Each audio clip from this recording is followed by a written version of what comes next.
ಕಡೆ ಡೆಂಗಿ ಪ್ರಕರಣಗಳು ರಾಜ್ಯದ ಜನರ ಆತಂಕಕ್ಕೆ ಕಾರಣವಾಗ್ತಾ ಇದೆ ಆರೋಗ್ಯ ವಿಚಾರದಲ್ಲಿ. ಮತ್ತೊಂದು ಕಡೆ ಆಡಳಿತ ವ್ಯವಸ್ಥೆಯ ಆರೋಗ್ಯ ಹದಗೆಟ್ಟಿದೆ, ಬ್ರಹ್ಮಾಂಡ ಭ್ರಷ್ಟಾಚಾರ ಆಗಿದೆ ಅಂತ ಹೇಳಿ ಈ ಮೂಡ ಹಗರಣ ಬೆಳಕಿಗೆ ಬಂದ ನಂತರದಲ್ಲೂ ಕೂಡ ವಿರೋಧ ಪಕ್ಷದ ನಾಯಕರು ಆರೋಪವನ್ನ ಮಾಡ್ತಾ ಇದ್ರು. ಇದೀಗ ಮೈಸೂರಿನ ಮಾಜಿ ಜಿಲ್ಲಾ ಉಸ್ತುವಾರಿ ಸಚಿವರು ಹೊಸದೊಂದು ಬಾಂಬ್ ಸಿಡಿಸಿದ್ದಾರೆ ಮೂಡ ಹಗರಣಕ್ಕೆ ಸಂಬಂಧಪಟ್ಟಂತೆ.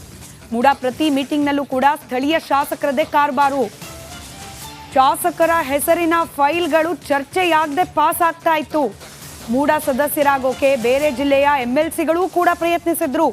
ಮೂಡ ಆಡಳಿತ ವ್ಯವಸ್ಥೆ ಬದಲಾವಣೆಗೆ ಸರ್ಕಾರ ಪ್ರಯತ್ನ ಮಾಡಲಿ. ಕೇವಲ ಸಿಎಂ ಪತ್ನಿ ಹೆಸರಲ್ಲಿರುವ ಸೈಟ್ ಒಂದೇ ಅಲ್ಲ, ಇನ್ನು ಅನೇಕ ಹಗರಣಗಳು ಮೂಡಾದಾಡಿಯಲ್ಲಿ ನಡೆದು ಹೋಗಿವೆ. ಅಲ್ಲಿನ ಅವ್ಯವಸ್ಥೆಯನ್ನ ಸರಿ ಮಾಡಲಿಕ್ಕೆ ಸರ್ಕಾರ ಮುಂದಾಗಲಿ ಅಂತ ಹೊಸದೊಂದು ವರಸೆಯನ್ನ ಮುಂದಿಟ್ಟಿದ್ದಾರೆ ಎಸ್.ಟಿ. ಸೋಮಶೇಖರ್. ಒಂದೇ ಒಂದು ನನ್ನ ಹೆಸರು ಆಗಲಿ, ನನ್ನ ಹೆಸರನ್ನ ಯಾಕೆ ಎಳಿತಾ ಇದ್ದಾರೆ ಅಂತಕ್ಕಂಥದ್ದು ನನಗೂ ಕೂಡ ಮಾಹಿತಿ ಇಲ್ಲ. ಒಂದೇ ಒಂದು ನನ್ನ ಹೆಸರು ಆಗಲಿ, ನನ್ನ ಬೇನಾಮಿ ಹೆಸರು ಆಗಲಿ, ಯಾರಾದರೂ ಅದನ್ನು ಖಚಿತಪಡಿಸಿದ್ರೆ ಇವತ್ತೇ ಶಾಸಕ ಸ್ಥಾನಕ್ಕೆ ರಾಜೀನಾಮೆ ಕೊಟ್ಟು ಹೊರಡ್ತೀನಿ. ನನ್ನ ಹೆಸರನ್ನ ಯಾಕೆ ಬಟ್ ನಮ್ಮ ಪ್ರಯತ್ನ ನಾವು ಮಾಡಿದ್ದೆ, ಬಟ್ ಅದು ಫಲಪ್ರದ ಆಗಲಿಲ್ಲ. ಆವಾಗಲೇ ನನ್ನ ಗಮನಕ್ಕೆ ಇದು ಬಂದಾಗಲೇ ಆಗಿನ ಮುಖ್ಯಮಂತ್ರಿಗಳಿಗೆ ಮತ್ತು ಆಗಿನ ಮೂಡ ಇವ್ರಿಗೂ ಕೂಡ ಗಮನಕ್ಕೆ ತಗೊಂಡು ಬಂದಿದ್ದೆ. ಅದನ್ನು ಏನೇನು ಕಾನೂನು ಬಾಹಿರವಾಗಿ ಮಾಡ್ತಿದ್ದಾರೆ, ಏನೇನು ಅಧ್ಯಕ್ಷ ಕಮಿಟಿಗೂ ಗೊತ್ತಿಲ್ಲದೇ ಇದೆಲ್ಲ ಮಾಡ್ತಿದ್ದಾರೆ ಅಂತಕ್ಕಂಥ ಮಾಹಿತಿಯನ್ನು ಕೂಡ ಕೊಟ್ಟಿದ್ದೆ. ಇನ್ನೂ ಒಂದು ಹೆಜ್ಜೆ ಮುಂದಕ್ಕೆ. ಕಡೆ ಡೆಂಗಿ ಪ್ರಕರಣಗಳು ರಾಜ್ಯದ ಜನರ ಆತಂಕಕ್ಕೆ ಕಾರಣವಾಗ್ತಾ ಇದೆ ಆರೋಗ್ಯ ವಿಚಾರದಲ್ಲಿ. ಮತ್ತೊಂದು ಕಡೆ ಆಡಳಿತ ವ್ಯವಸ್ಥೆಯ ಆರೋಗ್ಯ ಹದಗೆಟ್ಟಿದೆ, ಬ್ರಹ್ಮಾಂಡ ಭ್ರಷ್ಟಾಚಾರ ಆಗಿದೆ ಅಂತ ಹೇಳಿ ಈ ಮೂಡ ಹಗರಣ ಬೆಳಕಿಗೆ ಬಂದ ನಂತರದಲ್ಲೂ ಕೂಡ ವಿರೋಧ ಪಕ್ಷದ ನಾಯಕರು ಆರೋಪವನ್ನ ಮಾಡ್ತಾ ಇದ್ರು. ಇದೀಗ ಮೈಸೂರಿನ ಮಾಜಿ ಜಿಲ್ಲಾ ಉಸ್ತುವಾರಿ ಸಚಿವರು ಹೊಸದೊಂದು ಬಾಂಬ್ ಸಿಡಿಸಿದ್ದಾರೆ ಮೂಡ ಹಗರಣಕ್ಕೆ ಸಂಬಂಧಪಟ್ಟಂತೆ. ಮೂಡ ಪ್ರತಿ ಮೀಟಿಂಗ್ನಲ್ಲೂ ಕೂಡ ಸ್ಥಳೀಯ ಶಾಸಕರದೇ ಕಾರ್ಬಾರು.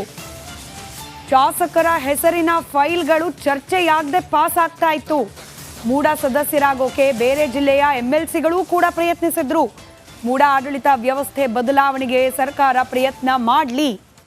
ಕೇವಲ ಸಿಎಂ ಪತ್ನಿ ಹೆಸರಲ್ಲಿರುವ ಸೈಟ್ ಒಂದೇ ಅಲ್ಲ, ಇನ್ನು ಅನೇಕ ಹಗರಣಗಳು ಮೂಡಾದಾಡಿಯಲ್ಲಿ ನಡೆದು ಹೋಗಿವೆ. ಅಲ್ಲಿನ ಅವ್ಯವಸ್ಥೆಯನ್ನ ಸರಿ ಮಾಡಲಿಕ್ಕೆ ಸರ್ಕಾರ ಮುಂದಾಗಲಿ ಅಂತ ಹೊಸದೊಂದು ವರಸೆಯನ್ನ ಮುಂದಿಟ್ಟಿದ್ದಾರೆ ಎಸ್.ಟಿ. ಸೋಮಶೇಖರ್.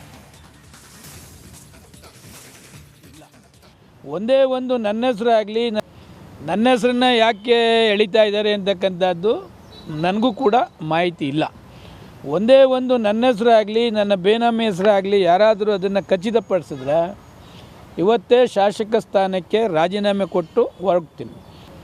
ನನ್ನ ಹೆಸರನ್ನ ಯಾಕೆ ಬಟ್ ನಮ್ಮ ಪ್ರಯತ್ನ ನಾವು ಮಾಡಿದ್ದೆ, ಬಟ್ ಅದು ಫಲಪ್ರದ ಆಗಲಿಲ್ಲ. ಆವಾಗಲೇ ನನ್ನ ಗಮನಕ್ಕೆ ಇದು ಬಂದಾಗಲೇ ಆಗಿನ ಮುಖ್ಯಮಂತ್ರಿಗಳಿಗೆ ಮತ್ತು ಆಗಿನ ಮೂಡ ಇವ್ರಿಗೂ ಕೂಡ ಗಮನಕ್ಕೆ ತಗೊಂಡು ಬಂದಿದ್ದೆ. ಅದನ್ನು ಏನೇನು ಕಾನೂನು ಬಾಹಿರವಾಗಿ ಮಾಡ್ತಿದ್ದಾರೆ, ಏನೇನು ಅಧ್ಯಕ್ಷ ಕಮಿಟಿಗೂ ಗೊತ್ತಿಲ್ಲದೇ ಇದೆಲ್ಲ ಮಾಡ್ತಿದ್ದಾರೆ ಅಂತಕ್ಕಂಥ ಮಾಹಿತಿಯನ್ನು ಕೂಡ ಕೊಟ್ಟಿದ್ದೆ. ಇನ್ನೂ ಒಂದು ಹೆಜ್ಜೆ ಮುಂದಕ್ಕೆ